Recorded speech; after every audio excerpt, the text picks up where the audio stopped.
नमस्कार, मैं हरिंदर सिंह वालिया आपका स्वागत करता हूं। जैसे कि आप सब जानते ही हैं कि बच्चे हमारे देश का भविष्य हैं और बच्चों की देखभाल जो है बहुत अच्छे से करनी चाहिए। कई दफा बहुत से माँ बाप अनजाने में कई गलतियां कर जाते हैं जिसका बच्चों के ऊपर बहुत बुरा असर पड़ता है। आज हम जानकारी लेते हैं इस बारे में मैडम अंजलि जी से। आज का टॉपिक है हमारा पेरेंटिंग टिप्स। चाइल्ड और पेरेंट का रिलेशनशिप ये बहुत नाजुक है। देखो, अगर हमें ना बच्चों के बिहेवियर को अंडरस्टैंड करना है, बच्चा छोटा हो या बच्चा बड़ा हो, तो हमें बच्चों के साइकोलॉजी को समझना पड़ेगा। उस एज ग्रुप के साइकोलॉजी को समझना पड़ेगा। जब बच्चा छोटा है तो छोटे बच्चे के एज ग्रुप की साइकोलॉजी को समझो। जब बच्चा बड़ा हो गया है, एक टीन एज के ग्रुप में आया है, तब आप उस बच्चे के टीन एज के ग्रुप के, और अगर हम लोग ना उस साइकोलॉजी को समझ लेंगे तो हमें बच्चों की कोई भी प्रॉब्लम को, उनके किसी भी बिहेवियर को हमें खराब नहीं लगेगा। हम कभी भी नहीं बोलेंगे कि ये बच्चा खराब है, क्योंकि वो बच्चा खराब नहीं था, उस बच्चे के बिहेवियर में थोड़ा सा प्रॉब्लम आया था। और अगर मैं एक बोलूँ ना, एक नॉर्मल पेरेंट और एक सक्सेसफुल पेरेंट में अगर मैं डिफरेंस बोलूँ ना, तो एक नॉर्मल पेरेंट जो है वो किसी भी बच्चे को ना उसके बिहेवियर से जज करता है कि वो बच्चा क्या कर रहा है, उसके बिहेवियर से जज करता है कि वो बच्चा कैसा होगा। मगर कभी भी बच्चे के बिहेवियर से मत जज करो कि वो बच्चा कैसा है। हमेशा उस बच्चे को देखो। और अगर मैं एक चीज बोलूं कि अगर मुझे बच्चे के बिहेवियर को चेंज करना है एज अ पेरेंट अगर मुझे बच्चे के किसी बिहेवियर को चेक करना है ना, तो मैं 4 चीजें आज सिखाऊंगी आपको। उन 4 चीजों को आपको वॉच करना है। एक है आपका इंसिडेंट। जो भी बच्चों के साथ मतलब जिंदगी में इंसिडेंट्स होते हैं, मतलब कुछ भी हैपनिंग होती हैं, उनके साथ कुछ भी चीजें होती हैं ना, तो उनके साथ उनके कुछ इमोशंस अटैच हो जाते हैं, और उन इमोशंस के अटैच होने से उनके कुछ बिलीफ बन जाते हैं। ओके, ऐसा होगा तो मुझे ऐसा ही करना है, और उस बिलीफ की वजह से उनका वो बिहेवियर पैटर्न बन जाता है। इसीलिए बच्चों की सारी चीजें उनके ना इमोशन से लिंक्ड होती हैं। जो उनके साथ वो इंसिडेंट्स हुए होते हैं, वो घटनाएं जो हुई होती हैं, उसकी वजह से उन बच्चों का इंसिडेंट्स होते हैं। जैसे मैं बोलूं कि बच्चा कोई चीज गुस्से में फेंक रहा है, तो वो उसकी बिहेवियर की दिक्कत है, वो बच्चे में दिक्कत नहीं है। तो हमें ये नोट करना है कि वो बच्चा क्यों फेंक रहा है सामान। ऐसा भी हो सकता है कि आप उस बच्चे को वक्त नहीं दे रहे थे, और वो उसका तरीका था अपने पेरेंट्स को अपनी तरफ अट्रैक्ट करने का। एकदम हम कई बार हम लोग बिल्कुल एक्शन ले लेते हैं, हम लोग उसको डांट देते हैं, कई बार हम लोग हाथ भी उठा देते हैं कि वो ऐसा क्यों सामान फेंक रहा है। उसकी साइकोलॉजी को समझो, क्योंकि अगर आप उनके इमोशन से बाइंड हो जाएंगे ना, तभी आप उनके उस बिलीफ सिस्टम को चेंज कर सकते हो। एक बच्चा है और वो झूठ बोलता है, तो ये उसका क्या था, बिहेवियर था। बच्चे ने झूठ बोला, वो एक बिहेवियर था। क्यों हुआ ऐसा, सोचो, ऐसा उसने क्यों किया। उसने ऐसा इसलिए किया क्योंकि जब उसने पहली बार कोई गलती की और उसने आके सच बोला, तो सच बोलने पर उसको डांट पड़ी या उसको मार मार पड़ी। तो वो जो डांट पड़ी या मार पड़ी, तो ये थी एक घटना। ओके, तो उस घटने से उसने क्या सीख लिया कि मुझे चोट लगी है, मतलब उस बच्चे को दुख हुआ, उस बच्चे को अच्छा नहीं लगा, ये उसके इमोशंस थे। और उसके मन में बिलीफ क्या बना कि अगर मैंने कभी भी गलती की और गलती करके अगर मैंने सच बोल दिया तो मुझे मार ही पड़नी है। और उस मार से बचने के लिए उसने झूठ बोलना स्टार्ट कर दिया। तो जब भी बच्चा कोई भी गलती करे, उस पर आप कभी भी एकदम एक्शन मत लीजिए। उसके पीछे के उसके इमोशंस को आप समझने की कोशिश कीजिए कि वो ऐसा क्यों कर रहा है। और मैक्सिमम पेरेंट्स क्या करते हैं अपने बच्चों के साथ, उनको रोकते हैं, उनको टोकते हैं, उनको डांट भी मारते हैं, और उनको कभी कभी मारते मारते भी हैं, हम डराते भी हैं कि अगर ये नहीं किया तो वरना हम उन्हें हॉस्टल जाने का डर भेजते हैं, घर से बाहर निकालने का डर है। अंधेरे कमरे में हम उसको बंद करते थे, तो बच्चे को वो अंधेरे से डर लगा क्यों? वो जो बिहेवियर था ना उसका कि अंधेरे में डरना, एक्चुअली वो उसका एक बिहेवियर था। वो हमें साइकोलॉजी को समझना है कि उसको एक अंधेरे जगह से डर लगा क्यों। जब बच्चा पैदा हुआ था तब नहीं मालूम था उसको कि अंधेरा होता क्या है, उजाला क्या होता है। तो अंधेरे में डर लगना एक बिहेवियर है जो हमने उस बच्चे के अंदर डाला। हमारे किसी एक्शन से उस बच्चे के अंदर ना वो डर आया। क्या डांट मारने से हमारा बच्चा क्या सुधर जाता है? नहीं सुधरता है, आज तक तो सुधरा नहीं है। हाँ, इतना हो सकता है कि डांट मार के ना वो डर गया हो और डर के मारे उसने वो एक्शन ना किया हो। बट जिसको मैंने कहा ना बिलीफ कि सच्ची में मुझे गलती नहीं करनी चाहिए, ये बात ना उसको समझ में नहीं आई जो होगी डांट मारने से। और हाथ तो मतलब उठाना बहुत दूर की बात है। मगर मैं आपको बताऊं, आज की जो जनरेशन है ना, आप उसे प्यार से समझा सकते हो, मार के नहीं समझा सकते हो।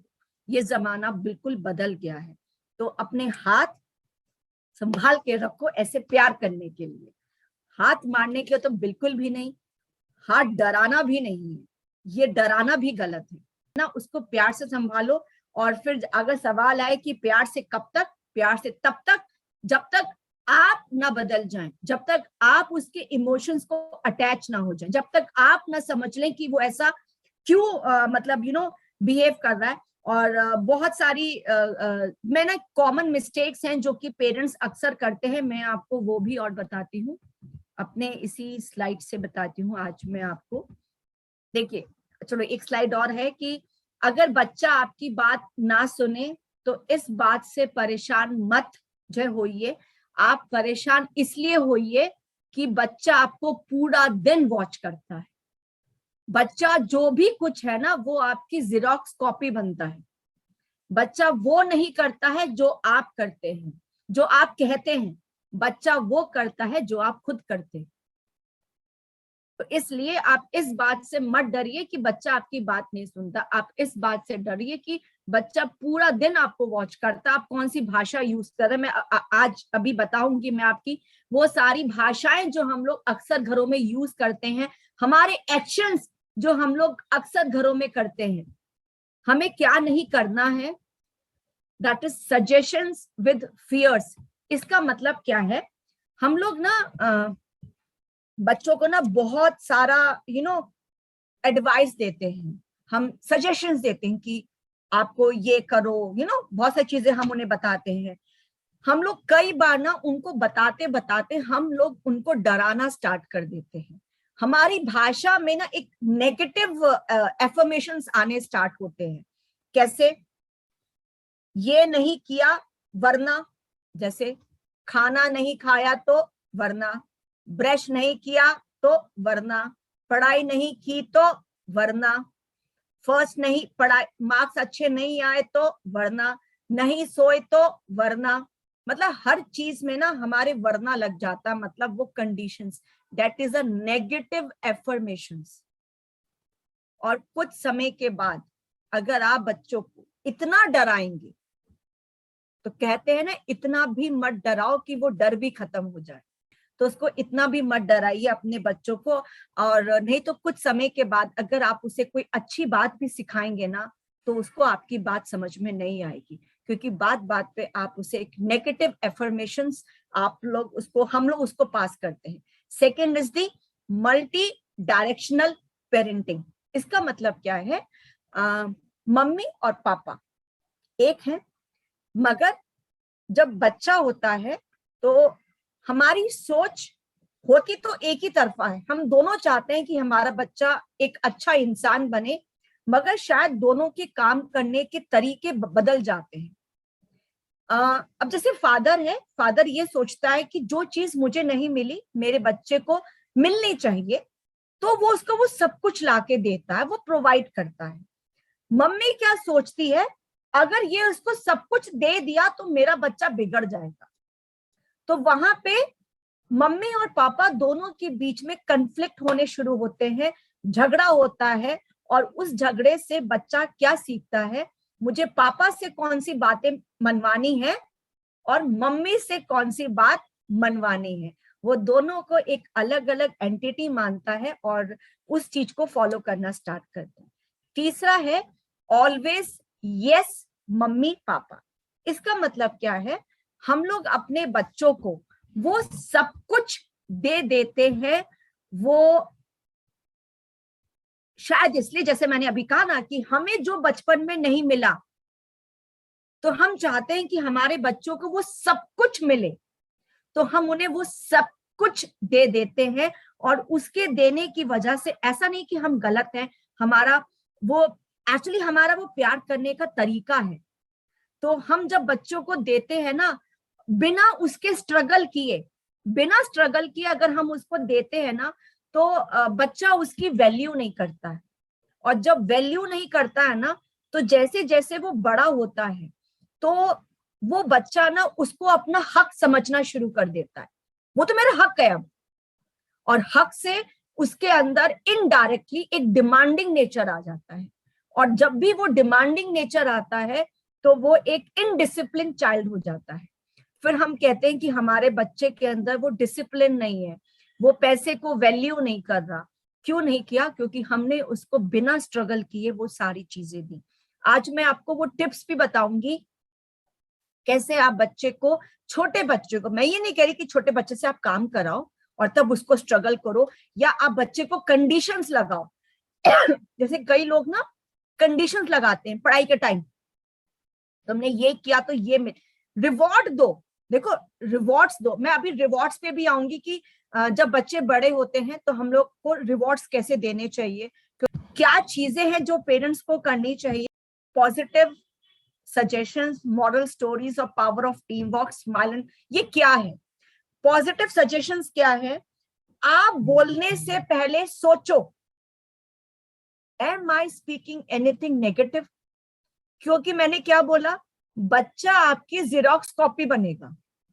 तो जो शब्द आप निकालोगे ना, चाहे वो नेगेटिव लाइंस हो, चाहे हम गुस्से में कुछ गंदे शब्द बोल दे, बच्चा वही सीखता है। तो आप मुंह से कोई भी शब्द निकालने से पहले उस शब्द को मन ही मन में सोचो कि क्या ये शब्द मुझे बच्चे के आगे बोलना चाहिए। इसका मतलब है पॉजिटिव सजेशंस। तभी मैंने कहा, अब सवाल आता ना कि बच्चे कैसे सुधरेंगे, तो पहले हमें अपने आप को सुधारना है, क्योंकि हम जेरोक्स कॉपी, मतलब बच्चे हमारी जेरोक्स कॉपी बनते हैं। सेकंड है, और तभी बच्चे ना एक रिस्पॉन्सिबल भी बनेंगे, क्योंकि हम जब उन्हें हमेशा एक अच्छी बात सिखाएंगे ना, तो बच्चा हमेशा एक रिस्पॉन्सिबल चाइल्ड बनता है। Then moral stories. देखो बच्चा हमेशा हर चीज को ना एक स्टोरी से कनेक्ट करता है। मैंने क्या कहा था, बच्चों के साथ ना इमोशंस कनेक्टेड होते हैं। वो इमोशंस उनके साथ कैसे कनेक्टेड होते हैं? किसी घटना के साथ। मैंने बताया ना, incident, then emotions, then belief. हमें छोटे बच्चों के साथ उसी चीज का हमें इस्तेमाल करना है। बच्चे को घटना के थ्रू ही उस चीज को हमें समझाना चाहिए। जैसे झूठ क्यों नहीं बोलना चाहिए, झूठ नहीं बोलना चाहिए, बच्चे को समझ में नहीं आएगा, तो उसको एक कहानी के रूप में आप उसे बताइए कि झूठ बोलने का क्या नुकसान है। जैसे वो भेड़िया आया की कहानी ना छोटे बच्चों के साथ, तो बच्चे को बताओ कि झूठ क्यों नहीं बोलना चाहिए, झूठ बोलने से क्या होता। तो ऐसी बहुत सारी स्टोरीज है जिस चीज को आप बच्चे को समझाना चाहते हो। झूठ मत बोलो, क्यों नहीं झूठ बोलना चाहिए, वो तो उसको पता ही नहीं। झूठ होता क्या है वो उसको नहीं पता, आप उसको बोले कि झूठ नहीं बोलना चाहिए, उसको समझ में नहीं आएगा। उसको हर चीज आपको समझानी पड़ेगी, क्यों? एक कहानी की तरह, राइट। देन कभी भी उसको, जैसे मैंने कहा ना, मारना नहीं है। तो ये सब चीजें ना आपकी इसी सेकंड पार्ट का पार्ट है, मॉरल स्टोरीज का पार्ट है। मतलब जिसको मैंने कहा कि हर चीज ना वो घटना से लिंक होती है, तो उसके साथ जो भी घटना लिंक होगी ना, वो उसी से ना इमोशंस मन में आते हैं, और इमोशन से बिलीफ, और उसी बिलीफ से उसका बिहेवियर पैटर्न चेंज होता है। थर्ड है पावर ऑफ टीम वर्क। ये वही आया जो मैंने मम्मी और पापा की बात की है। जब जैसे मम्मी पापा को बच्चों के आगे कभी फाइट नहीं करनी चाहिए, और मम्मी पापा बनने से पहले वो लोग एक हस्बैंड और वाइफ हैं, तो कोशिश करनी चाहिए कि अगर वाइफ कुछ कहे तो हस्बैंड उस वक्त ना टोके, मे बी अकेले में कह दे कि मैं ये इसलिए कह रहा था। अगर हम पेरेंट्स ही बच्चों के आगे अपने आप को कॉन्ट्राडिक्ट कर देंगे तो बच्चा उस चीज की वैल्यू ही नहीं करता है। कई बार ये गलती वाइफ भी कर देती है अपने हस्बैंड को बीच में काट करके, कभी हस्बैंड भी अपने ईगो में कर देते हैं कि मैंने बोला ना तो क्यों नहीं होगा ऐसे, तो अगर जैसे छोटी सी बात है, बच्चे को कहीं बाहर घूमने जाना था, मम्मी ने हाँ कर दी, पापा ने एकदम आके डांट मार दी, तो मम्मी से पूछ लो उसने क्यों हाँ की थी। या मम्मी जाके बाद में पूछ ले कि सपोज वो भेजना चाहती थी और पापा ने मना कर दिया, तो क्यों मना किया था। मैं ऐसा नहीं कह रही कि किसी का स्टेटमेंट किसी का भी चेंज हो सकता है, बट दोनों ने मिलके चेंज किया। तो बच्चे को मालूम होना चाहिए कि मम्मी पापा अलग अलग नहीं है, वो एक ही इंसान है। तो हमेशा वो एक टीम वर्क रहना चाहिए। चौथा है स्माइल एंड जादू की झप्पी। इसका मतलब क्या है, ये एक मूवी आई थी ना, वो उनकी संजय दत्त की, जादू की झप्पी, तो ये वर्ड मैंने वहीं से लिया है। जादू की झप्पी का मतलब क्या है कि किसी को गुस्सा जितना मर्जी आ रहा हो, आप तो बड़े हो, आपको तो पता है ना कि जो बच्चे की एक्टिविटी है वो गलत कर रहा है, तो मैं भी गलत हो जाऊंगी। देखो वो तो गुस्सा कर ही रहा है, मैं भी गुस्सा कर लूं तो हम दोनों में क्या अंतर रहा? कोई अंतर ही नहीं रहा ना। व्हाट इज द डिफरेंस कि मैं उससे बड़ी हूं। अगर आज मेरी बेटी चाहे वो 21 साल की हो, चाहे वो 22 साल की हो, जिस भी एज की वो हो, मेरे पर अगर वो चीख रही है और मैं भी उसको चीख के जवाब दूं, तो हम दोनों में क्या अंतर रहा? what lesson will she learn from me? Nothing. But अगर मैं पेशेंसली रह करके उसकी बात सुन लूं और एक स्माइल कर दूं, और जब उसका मूड ठीक हो तब उसको समझा दूं, तो वो लेसन वो सीखेगी। बट कभी भी हमें जब बच्चा गुस्सा कर रहा है ना, तो उसका जवाब भी हमें गुस्से से नहीं देना है। We can give a smile. जब बच्चा बहुत ही मतलब बहुत परेशान हो, खासकर अपने एग्जाम टाइम में, उस वक्त तो कभी मत बोलो मैंने कहा था ना कि तू पढ़ाई कर ले, 1 महीने से पढ़ाई नहीं की है, अब देख ले परेशान हो रहा है। अरे वो पापा वो पहले से परेशान हो रहा है, उसको अपनी गलती समझ में आ गई ना कि वो पहले गेम्स खेल रहा था, टीवी देख रहा था, अब आप भी उस पर चढ़ जाओ, उसको सॉल्यूशन दो। नाराज मत हो, एक बार भी नाराज मत हो। इसको कहते हैं जादू की झप्पी। उस वक्त आप उसको हक करो, बेटा नो इश्यू, अभी 1 हफ्ते का टाइम है, हम इसको कर सकते हैं। तो that is a way we should do. और हमेशा कभी भी सुबह उठते ही अपने बच्चों को डांट मत मारिए। अक्सर कभी कभी क्या होता है ना, जैसे अभी ऑनलाइन चल रहा है, हम सुबह सुबह क्लब में होते हैं, हम बिजी हो गए और बच्चा नहीं उठ पाया, मैं क्लब करूं कि या तुम्हें देखूं, तुम सुबह उठते नहीं हो, मतलब वो सारा भड़ास बच्चे पर जाके निकल गई। आप सोचो, आप सुबह सुबह उठो, आपकी गुड मॉर्निंग कैसे हो? मैं बोलूं good morning good morning good morning, क्या है ये तरीका? अरे यार वैसे बच्चा पैसे डर जाएगा। आपकी गुड मॉर्निंग कैसे होती है अपने बच्चे के साथ? क्या दिन उसका शुरुआत कर रहे हो? उसकी भी सुबह सुबह हुई है, माना कि वो लेट उठ के यार नींद आ रही थी, मान लिया, तो उसकी तो गुड मॉर्निंग प्यार से करो। जब रात को सोए, जितना मर्जी उसने गलत किया हो, उसको हक करके सुलाओ, उसको रुला के मत सुलाओ। कभी कभी क्या होता है ना, मतलब देखो हमारे घर में भी तकरार होती है, सभी घर में होती है, डिफरेंस ऑफ ओपिनियन बच्चों के साथ हमेशा हो सकता है आपका। ये बच्चा छोटा भी हो सकता है, ये बच्चा बड़ा भी हो सकता है, ठीक है? तो अगर मैं रात को उसको डांट के सुलाऊंगी ना, तो सोचो उसकी रात कैसे बीतेगी। आप तो बड़े हो, आपने तो डांट मार दी, उस बच्चे के मन में क्या बीता, कभी सोचा? और हम लोग उसको वैसे ही सुला देते हैं। मतलब ये एक और गलती है जो हम लोग करते हैं। और ये सारी बातें देखो मैं ना बड़े छोटे सब बच्चों के साथ मैं ना मिक्स करके करी, ये अक्सर गलती हम ऐसा पेरेंट कर देते हैं। अब कुछ और गलतियां हैं जो पेरेंट अक्सर अपने छोटे एज ग्रुप के साथ करते हैं। पहला, ये मम्मियां करती हैं, ठीक है, ये पापा नहीं करते, ये मम्मियां करती हैं।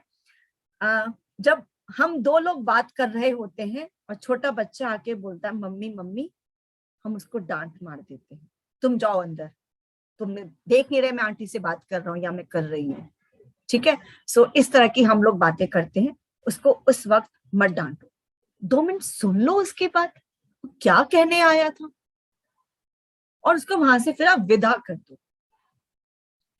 दूसरी, कभी भी एडल्ट टॉक्स के अंदर अपने बच्चों को मत बिठाइए, या अगर बच्चे आपके साथ बैठे हैं तो कभी भी बड़ों वाली बातें मत कीजिए। बड़ों वाली बातें मतलब फैमिली टॉक्स अक्सर हम लोग करते हैं ना, father in law, mother in law, husband, wife, ननद, भाभी, ये सारी टॉक्स जो होती है ना, बच्चों के आगे नहीं होनी चाहिए, क्योंकि बच्चे को उस रिश्ते की वैल्यू सीखनी चाहिए।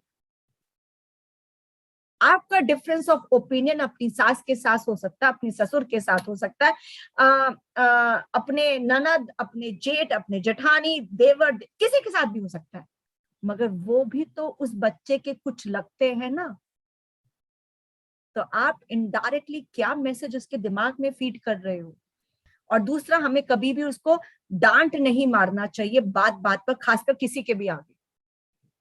आपके खास दोस्त क्यों नहीं आए हैं, सपोज खासकर उसके बच्चे के फ्रेंड के आगे, तो कभी उसको डांट मत मारिए आप, कभी भी। ओके, सो ही और शी विल फील बैड। कभी भी बच्चों को कंपेयर मत कीजिए आप, दोस्तों में तो कभी भी नहीं, और अपने घर के अंदर भी दो भाई बहन में भी कंपेयर मत कीजिए। तो मैंने क्या बोला, हमारे बहुत सारे शब्द इनडायरेक्टली हमारे बच्चों को ना बहुत ज्यादा हिट करते हैं। और तीसरा क्या है, कई बार हम लोग बच्चों को ना क्या जैसे कैसे बोलते हैं, वो देखो मोटी जा रही है, वो देखो काली सी जा रही है, वो देखो गिट्टी सी जा रही है, हम ऐसे टर्म्स यूज करते हैं। कभी भी ऐसे टर्म यूज मत करो। मैंने क्या बोला था, नेगेटिव, हमेशा नेगेटिव लाइंस मत बोलो अपने बच्चों के आगे, क्योंकि बच्चा आप ही की जेरोक्स कॉपी बनता है। अब वो बड़ा होगा तो क्या सीखा उसने, कोई मोटा सा जा रहा होगा तो वो देखो मोटी जा रही है, वो ऐसे ही बोलेगा, वो कभी अच्छे शब्द नहीं बोलेगा। तो हमेशा अपने बच्चों के आगे भी हमेशा अच्छे से शब्द निकालो, कभी भी बच्चों के आगे ऐसे नेगेटिव लाइंस मत बोलो। फिर है टीवी और मोबाइल। बच्चों को कितना टीवी और मोबाइल दें उनको, यस उन्हें आप स्क्रीन वैल्यू आप समझा सकते हैं कि ज्यादा स्क्रीन देखोगे तो आपकी आईज खराब हो सकती है, या तो आप उसको वक्त दे दो, नहीं तो मोबाइल उसका दोस्त है। फिर आप नाराज क्यों होते हो कि जब देखो पूरा टाइम फोन में जो ना ये घुसा रहता है, उसकी क्या गलती है। कभी आपने उसको सोचा है कि वो क्या करे। हम तो कितना इजी कहते हैं, फोन में घुसा रहता है, आंखें खराब हो जाएंगी, फोन मत देख। सोचो ना वो क्या करेगा। आप अपने बच्चे का इंटरेस्ट देखो, उसको आप एकदम मना कर दोगे ना तुम ये मत करो, तो वो उनका रिवोल्ट करता है। उसको रिवोल्टिंग नेचर में मत जाओ। अगर आप उसके, जैसे मैंने ना, आप उसके इमोशंस को कनेक्ट करो, सोचो कि वो चाहता क्या है। अगर वो जो चाहता है ना उसके साथ आप कनेक्ट कर लोगे ना, तो वो आपकी सारी बातें मानता है। ओके, और वैसे ही टीनेज बच्चों के साथ है। आप बच्चों को मत बोलो ना कि पबजी मत खेलो, PS4 गेम्स है, सब कुछ उनको क्यों लिमिट करते हो आप। फिर वो लोग क्या करें। जैसे हर एक एज ग्रुप के बच्चे हैं ना, तो you have to give them those games, तो वो उनको देना है। दूसरा क्या है, अब बारी आती है हमारे बड़े बच्चों की, कि हमारे जो टीन एज के बच्चे हैं, ये अक्सर मैं बात कर सकती हूँ जब बच्चा आपका 12 साल से बदलता है। जैसे बच्चा 12 साल का होता है या 13 साल का होता है, तो आप ना उसके अंदर जो है एक बिहेवियर चेंज आप देखते हो। ठीक है, वो behaviour change that is an hormonal, जो एक हार्मोनल चेंजेस आते हैं, और उस बिहेवियर चेंज की वजह से वो बच्चा आपका बहुत ज्यादा एरोगेंट, एंगर, मतलब बहुत सारी चेंजेस आती हैं। तो ऐसा पेरेंट, मैं आज ये बात आपको मैं क्या बताना चाहती हूँ कि आपका बच्चा अगर 12 साल से ऊपर है और वो एकदम डिफरेंटली बिहेव कर रहा है, राइट, तो आप घबराए मत, आपको बहुत संयम से काम लेना है, क्योंकि इस वक्त वो बहुत एक डिफरेंट फेज से निकल रहा है। जैसे गोदी के बच्चे का एक फेज होता है ना, हम उसकी सारी बातें मानते हैं, और छोटा सा बच्चा है, डुलू जुलू, बड़े प्यार से बात करते हैं हम लोग। तो वैसे ही जब वो टीन एज का बच्चा, आपको उतने ही प्यार से आपको उससे बात करनी चाहिए। सारे बच्चों के अंदर वो बिहेवियर पैटर्न चेंज होता है, और उस वक्त आपको बहुत प्यार से काम लेना है, क्योंकि वही एज है जब हम कहते हैं कि आपका बच्चा बनता है और बिगड़ता है, क्योंकि उस बच्चे का वो फेज खत्म होता है 16 से 18 साल के बीच में। किसी का 16 साल में खत्म हो जाता है, किसी का 17 साल में, किसी का 18 साल में। तो 12 से 18 साल तक के जो बच्चे का एज ग्रुप है ना, आपको इसे बहुत ही ध्यान से देखना, और क्या क्या प्रॉब्लम्स अक्सर जो बच्चों में आती है ना, मैं आपको अभी शेयर करती हूँ। देखो, ये है 4 A's। आर्ग्यूमेंट, हमारे बच्चों की तू मैं बहुत ज्यादा बढ़ जाती है। देन एरोगेंस, मतलब पहले हमारी बात नहीं मानते, पहले हमारी बात मानते थे और अब वो हमारी बातें नहीं मानते हैं, सुनते भी नहीं हमारी बातें। एंगर, उनका गुस्सा बहुत ज्यादा बढ़ जाता है। और फिर है अलोननेस, मतलब वो अकेला रहना पसंद करते हैं। ये 4 बिहेवियर पैटर्न्स हैं जो अक्सर उस एज ग्रुप में लोगों में, बच्चों में आते हैं। जैसे अगर मैं अलोननेस की बात करूं, पहले बच्चा आपके साथ पढ़ना पसंद करता होगा, आप उसको पढ़ाते थे, अब बच्चा क्या कहता है, मैं पढ़ लूंगा, आप मेरे कमरे में क्यों बैठे हो, आप बाहर जाओ, ऐसा। या फिर वो पहला कहीं आपके साथ बाहर घूमना पसंद करता होगा, कहीं भी हो सकता है, नानी हाउस, दादी हाउस, मंदिर जाना, गुरुद्वारे जाना, कहीं भी जाना आपके साथ वो पसंद कर सकता था। अब उसे कहीं नहीं जाना, कहीं भी नहीं जाना, उसको किसी आंटी अंकल के घर पे भी नहीं जाना, वो चेंज हो जाता है। तो आप तब उसे डांट मत मारिए, वो उसका फेज है, ही और शी विल चेंज, चाहे बॉय हो चाहे गर्ल हो, वो बदलेगा। और अगर आपका बच्चा इस एज में आने वाला है ना, तो फिर तो मैं ये बोलूंगी कि बिल्कुल तैयार हो जाओ, बिल्कुल नाराज मत होना उससे, बिल्कुल प्यार से बात करना, समझ लेना कि जो मैंने बात बताई थी ना, ये अभी उसके 6 साल ऐसे कटेंगे। अब है इनका सॉल्यूशन क्या है, जो सॉल्यूशन है वो है 5 A's। पहला है एक्सेप्ट, मतलब यू हैव टू एक्सेप्ट कि बच्चा उस एज में आ चुका है, उस बच्चे के साथ आपका डिफरेंस ऑफ ओपिनियन होगा। वो बच्चा ये भी कह सकता है कि मेरे मम्मी पापा अच्छे नहीं हैं, वो ये भी कह सकता है कि वो वाली आंटी तो ये खाना बना लेती है, आपको तो ये भी नहीं आता है। वो मम्मी पापा तो अपने बच्चों को वहां लेके जाते हैं, आप तो मुझे लेके नहीं जाते हैं। वो आपको ऐसे ऐसे ताने भी मार सकता है। क्या करेंगे आप तब? गुस्सा होंगे ना, मैं तुम्हारी मम्मी हूं, तुम्हारे पापा हूं, तुम मुझसे ऐसे कैसे बात कर रहे हो। वो एज ग्रुप है जब वो आपसे बात करेगा।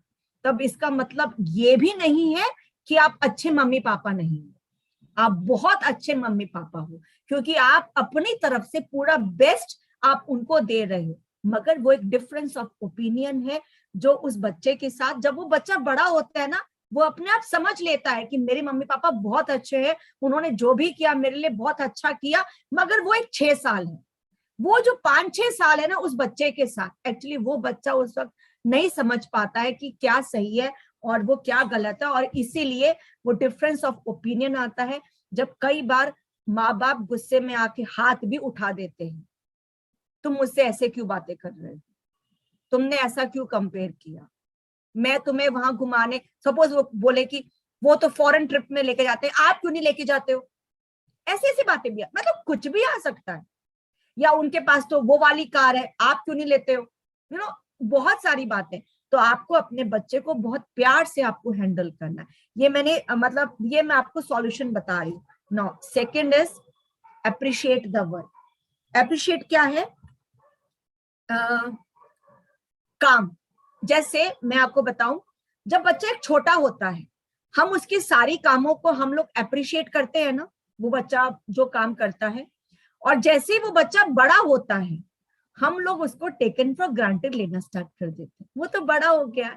जैसे सपोज अब कोई बच्चा है 4 साल का, 5 साल का, 6 साल का, 8 साल का, 9 साल का या 10 साल का बच्चा भी है।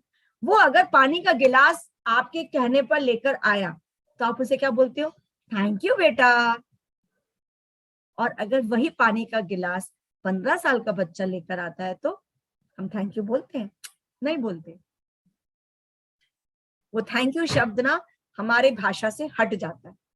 तो आपके जब तो उस वक्त क्या होता है, जब वो बच्चा 15 साल का बच्चा होता है ना, जिसको आप अप्रिशिएट नहीं करते हो, उसके अंदर ना वो एरोगेंस आ जाता है, वो गुस्सा आता है, और वहीं से ना वो कंपेयर करता है।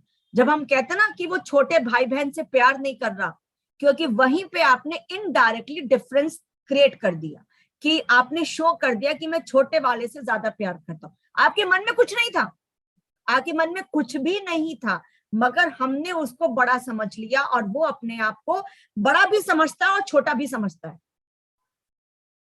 वो अभी अपने आप को नहीं समझ पा रहा है, तो आपको समझना है। दूसरा, अगर उस एज ग्रुप में, टीन एज में आपके बच्चे के मार्क्स बहुत अच्छे आए हैं, ठीक है, तो आप अपने बच्चे को आप अप्रिशिएट तो करते ही करते हो, सभी जो पेरेंट्स करते हैं। बस उस वक्त आपको बच्चे को अप्रिशिएट नहीं करना है, आपको उसकी वो एक्टिविटी को अप्रिशिएट करना है, जिस एक्टिविटी से उसके मार्क्स अच्छे आए हैं।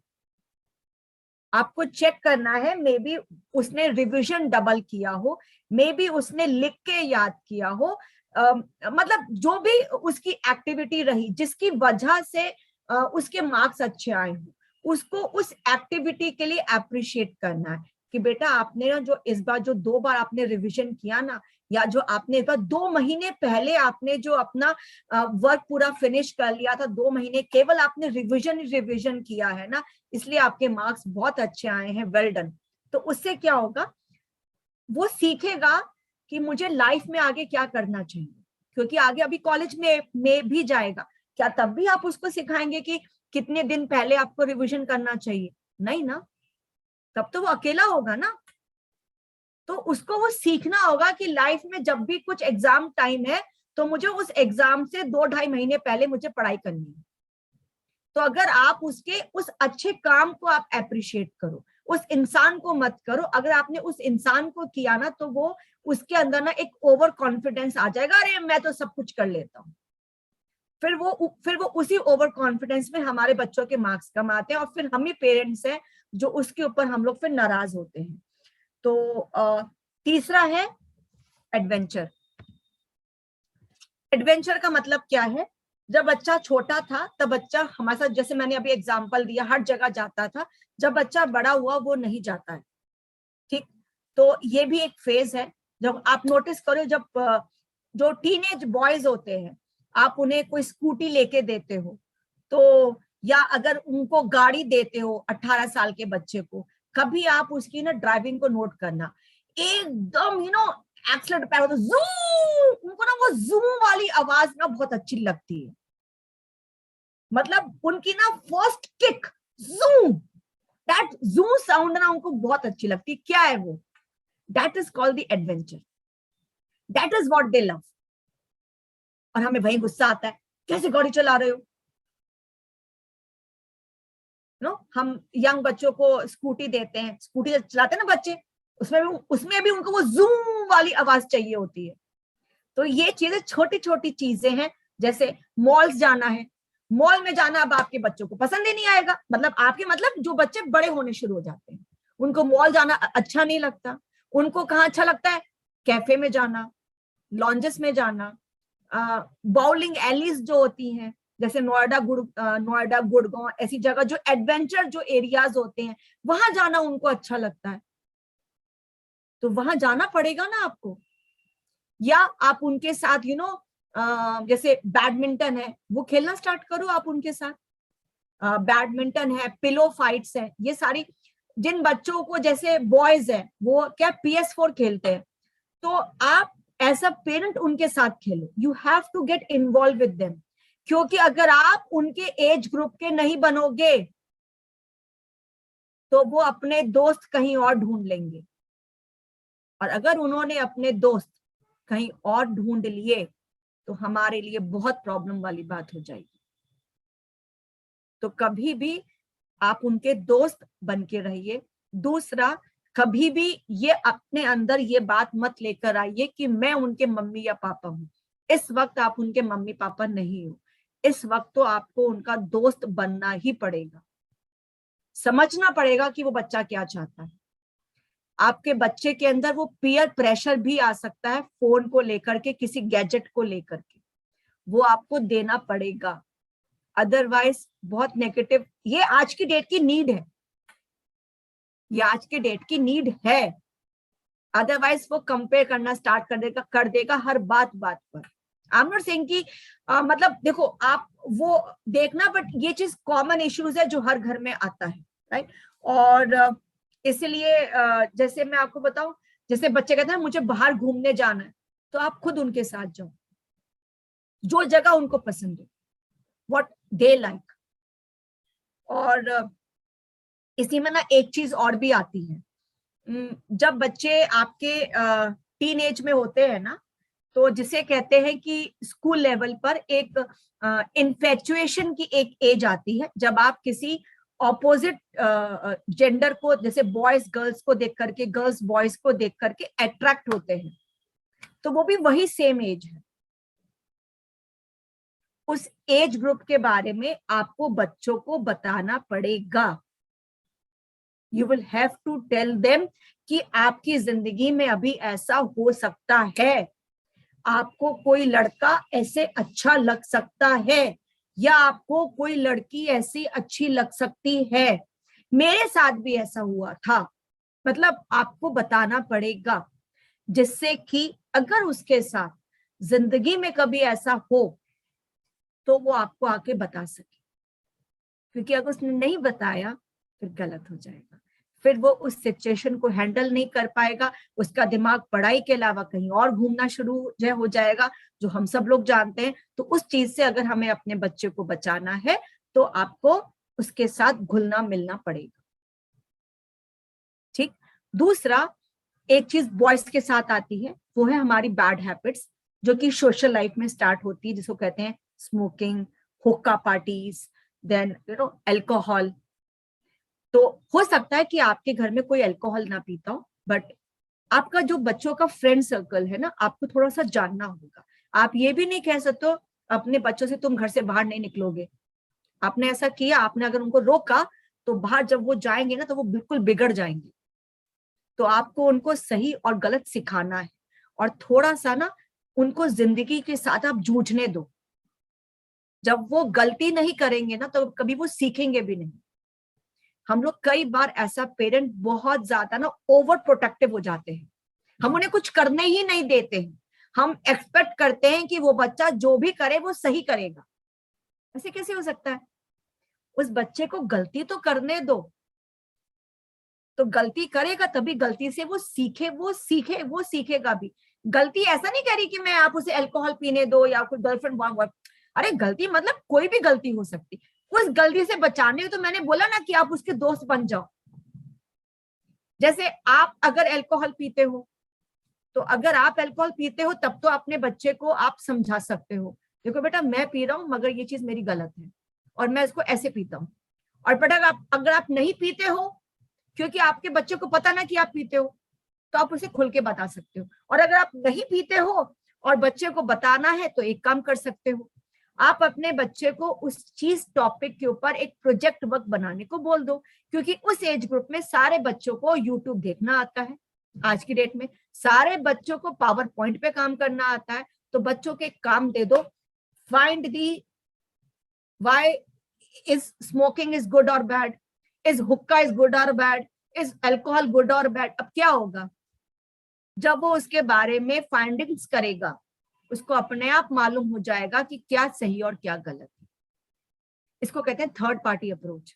आपने मना किया तो आपकी बात मानेगा नहीं वो, बट वो गूगल बाबा की सारी बातें मानता है, तो गूगल बाबा अब उसको मना कर देंगे, बेटा आपको नहीं करना चाहिए, तो वो मान लेगा, राइट। और दूसरा आपको ये भी सिखाना है उसको इस एज में how to handle a peer pressure.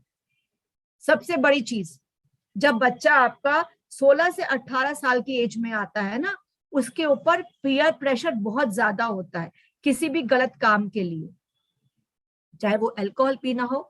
बेटा एक बार, एक सुट्टे में क्या होता है, ऐसे तो बॉयज बोलते हैं ना, एक सिप ले ले, उसमें क्या होता है।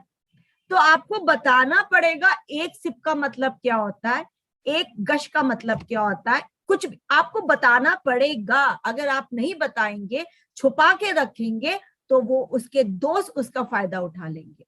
तो आपको ये सारी चीजें ना खुल के बतानी पड़ेंगी, चाहे वो गर्ल्स हो चाहे बॉयज हो। और आज की डेट में जो भी जनरेशन मैंने देखा है, आज की डेट में गर्ल्स भी स्मोकिंग करती हैं, गर्ल्स भी हुक्का करती हैं, गर्ल्स भी अल्कोहल लेती हैं। तो वो जमाना गया कि खाली बॉयज करते थे, आज की डेट में गर्ल्स भी करती हैं। तो आपके घर में गर्ल हो या बॉय हो, आपको दोनों को 16 से 18 की एज ग्रुप में ये सारे चेंजेस आते हैं ना, वहीं पे आपको ये सारी आपको चीजें ना उनको समझानी पड़ेंगी। और लास्ट में एक चीज और है जो मैं बोलना चाहती हूँ, वो है मेरा आस्क, यानी that is advice from others. ठीक है, इसका सॉरी चौथा है ना, मेरे 5 एज हैं। वो क्या है कि अगर आपका बच्चा, कई बार क्या होता है बच्चा हमारी बात नहीं मानता, क्यों? क्योंकि उसको मम्मी पापा के सारे डायलॉग याद हो चुके हैं। तो अब आपका काम क्या है, आप थर्ड पार्टी आप अप्रोच लेंगे। जैसे वो आपके घर में दादी नानी मामा मामी चाचा चाची अंकल आंटी पड़ोसी किसी की भी, वो जिससे ज्यादा इन्फ्लुएंस होता है, जिससे वो ज्यादा क्लोज है, जिसकी वो वैल्यू करता है बातों में, उसको आप अपनी ये सिचुएशन बताएं, जिससे कि वो बातों बातों में उसको वो समझा देगा। तो कभी भी ये मत सोचो मेरे घर की बात बाहर जा रही है। जैसे मैं आपको एग्जांपल बताती हूँ, आपके किसी बच्चे का बाहर किसी के साथ कोई रिलेशनशिप है, आप उसे जितना मर्जी समझाएं, वो आपकी बात नहीं समझ रहा है। अब आपको इसके लिए थर्ड पार्टी अप्रोच लेनी पड़ेगी, अगर वो आपकी बात नहीं मान रहा तो। या उसका किसी से ब्रेकअप हो गया, अब उसका मूड ऑफ है, आपको मालूम चल गया आपको, अब आप क्या करोगे? आपको खुल के बात तो करनी है ना। तो अब वो जिसके साथ वो इन्फ्लुएंस्ड है, आप उसके साथ आप उसकी बातचीत शुरू कराओ, और वो अपनी बातचीत में उसको संभालना शुरू करेगा। That is called the taking advice from others. और 5वां है आस्क। वो ये है कि आप बच्चों को कभी भी आप एडवाइस मत दें, तुम ये कर लो, तुम्हें ऐसा करना चाहिए। हमेशा आप उनसे जो चीज आप चाहते हैं ना, वो उनसे लेना स्टार्ट कर दो, मतलब आस्किंग।